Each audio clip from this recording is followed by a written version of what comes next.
Welcome to this week's episode of Eye on the Tigers. I'm Delaney Barrow, joined by Andy Hewling. And last week, both Auburn basketball teams finished up their seasons, but right now we're in the thick of spring sports. So let's get into it. First up, we have basketball, and the latest breaking news for the Auburn men's basketball is that freshman Justin Powell has announced that he will enter his name into the transfer portal. And this comes after Powell suffered a season-ending head injury, as Bruce Pearl put it, a serious concussion against Texas A&M early on in the season. Andy, what are your thoughts about Powell's announcement? I thought it was really surprising, just given the fact that he was a fan favorite of Auburn fans and just that, he's had a really good start to the season. He's had a career high of over 20 points in the game against South Alabama. And, there's a lot of rumors out there. A lot of things have been swirling online that maybe he got in an incident and, has maybe been in Bruce's doghouse.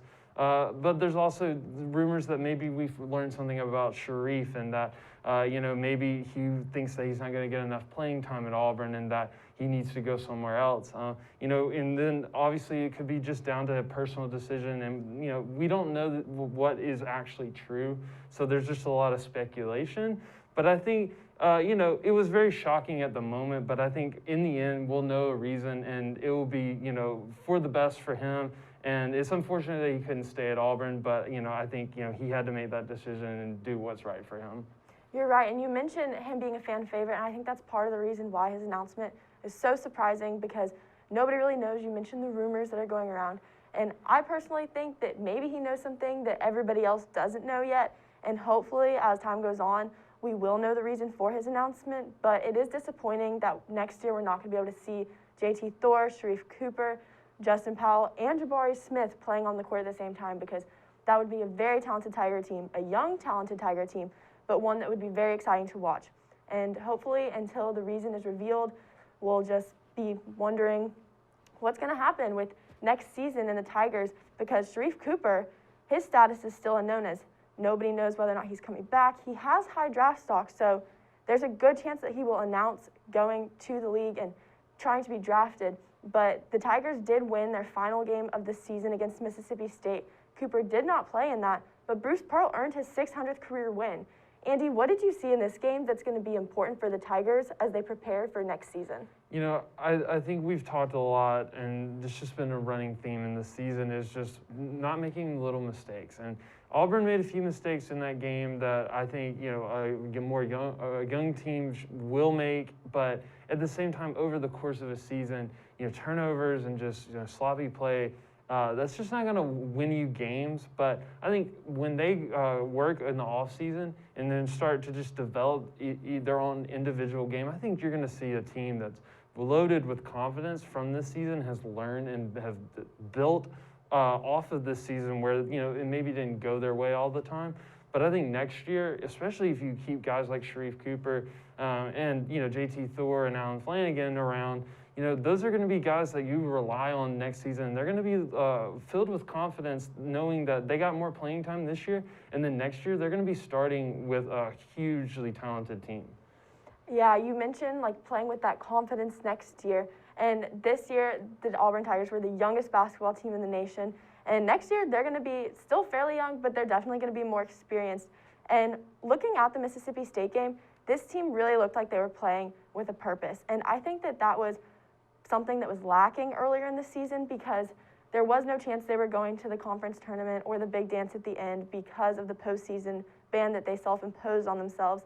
But they were playing with purpose against Mississippi State, probably to get their coach's 600th career win, because that means a lot. And as Bruce said, 700 wins is even better. But another thing I noticed against Mississippi State is that the threes were really falling. And if this Auburn offense can continue to be multiple and capitalize on those outside arc opportunities, the defenders are going to be forced to pressure any player outside the arc. And that's going to open up more opportunities inside the paint.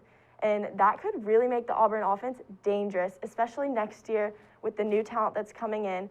And also against the Bulldogs, they had season-low turnovers. And that goes back to what you were saying about the small mistakes. If they're able to fix those, then this Auburn team next year, they're going to have their confidence back.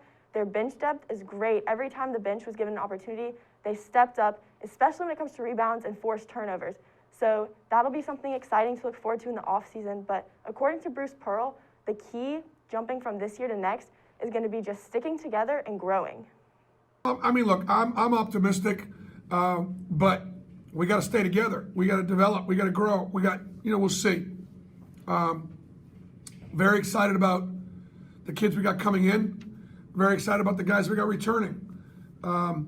We decided to go young. I didn't know that I was be the youngest team in the country, but because I wanted to give these guys a chance to play the minutes that they played. Andy, who was your favorite Auburn player to watch this year as they grew throughout the season? I think my favorite player was JT Thor.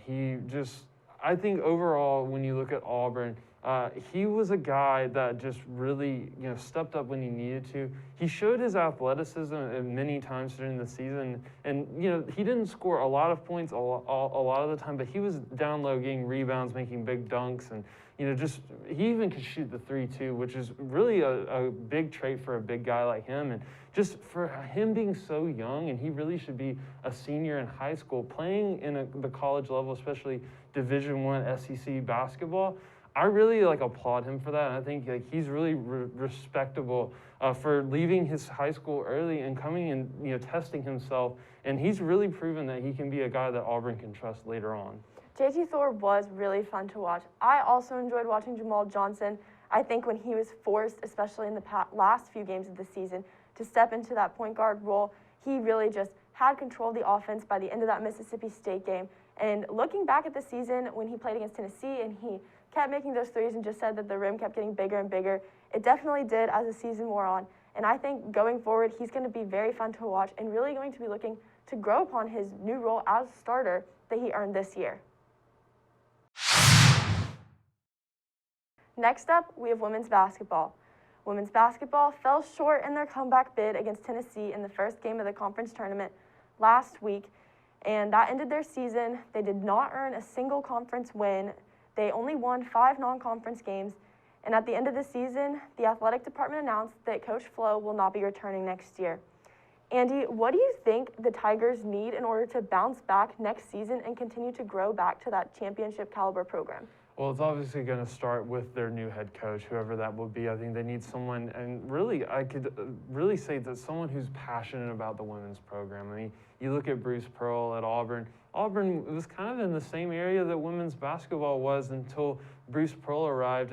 They weren't confident. They knew they weren't winning a lot of games, and that they weren't ever going to be, as good as some of the best teams that play in college basketball or even just the SEC. And I think just getting a coach into the Auburn that cares about the program and wants to see, it develop and shape, and, just taking talent from all levels and making it their own. I think, that kind of coach is something that I think a lot of players want to play for.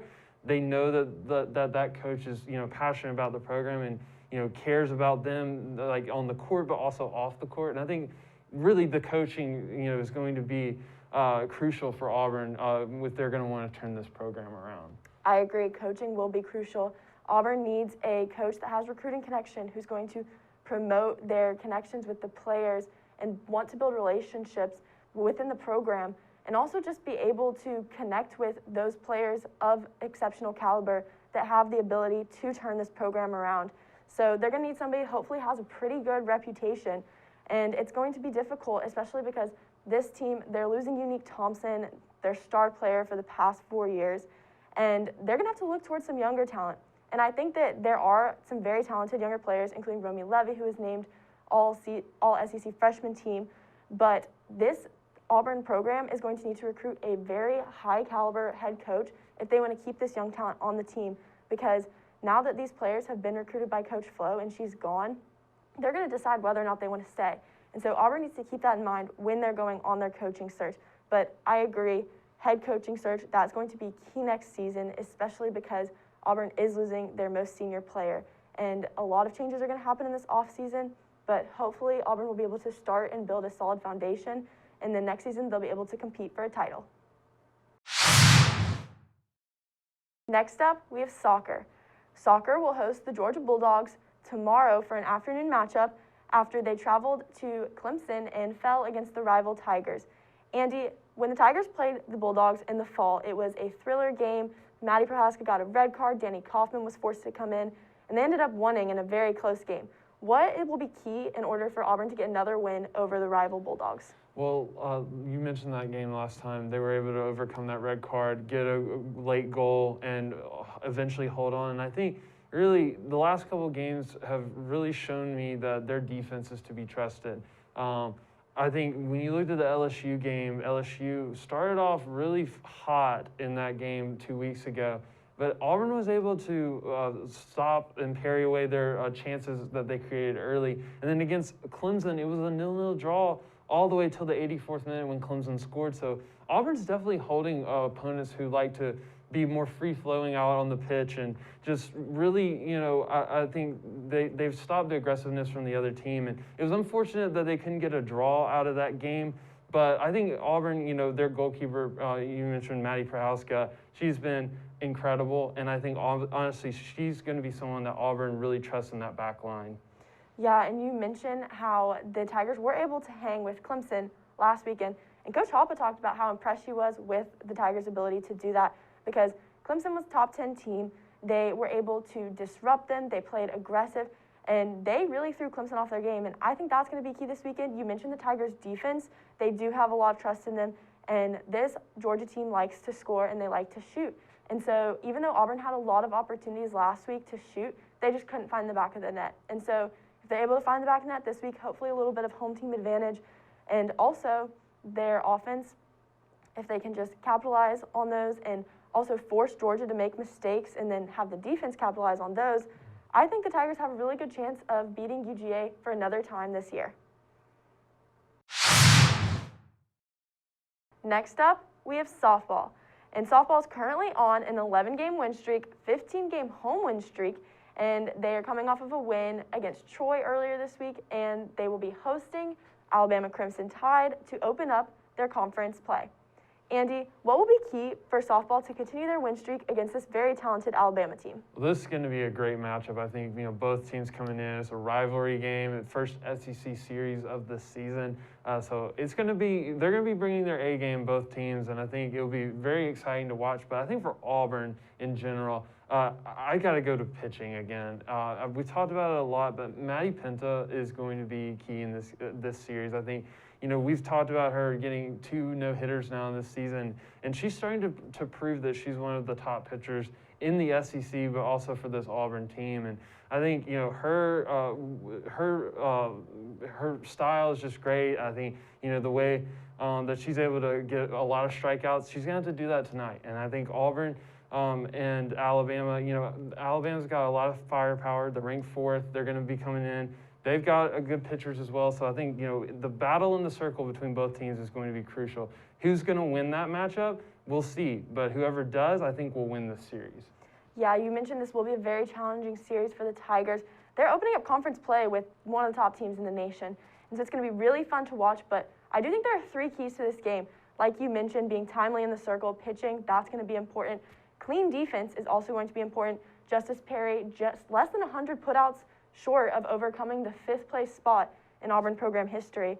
And finally, I think this Tiger team is going to need to be hard hitting. And we talked about it before, hitting is contagious. McKenna Dowell did really well earlier this week. So did Michaela Packer. Justice Perry at bat again, Alyssa Rivera.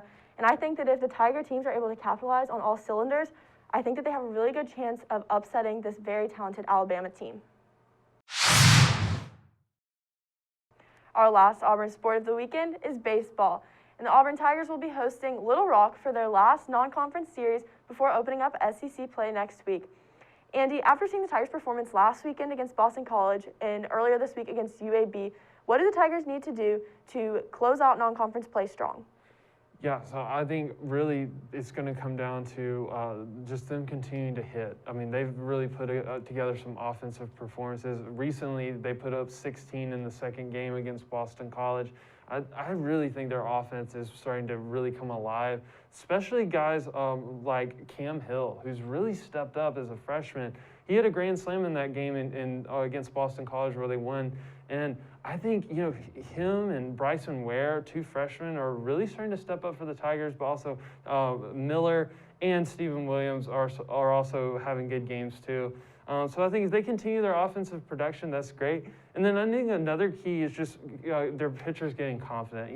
They've got a lot of injuries right now. In fact, 3 of Auburn's starters that would normally pitch during the weekend are hurt. And they're more than likely coming back soon.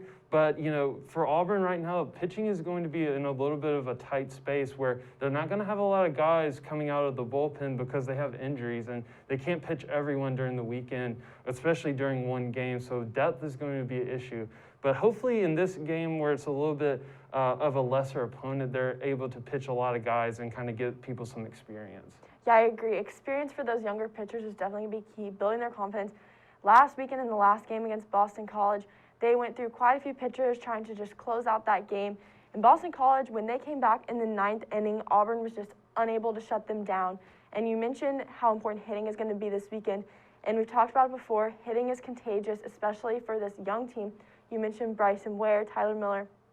All these players have the capability of hitting those bombs. And I think that if they come to play and one just starts it off, the momentum is going to carry this team. But also, when it comes to defense, the Tigers cannot make any errors because these other teams, like Little Rock, they're looking to capitalize on those. And they know that Auburn is in a weak spot because of their lack of depth. And so the Tigers have to play really smart, really clean, and just try to go out strong before starting SEC play next week. For our final segment, we have our weekly pick'ems. With conference tournaments currently going on, we're going to pick a game from some of the Friday games that are going on today in the different conferences. First up, we have the Big Ten quarterfinals, Purdue versus Ohio State. Andy, who do you have?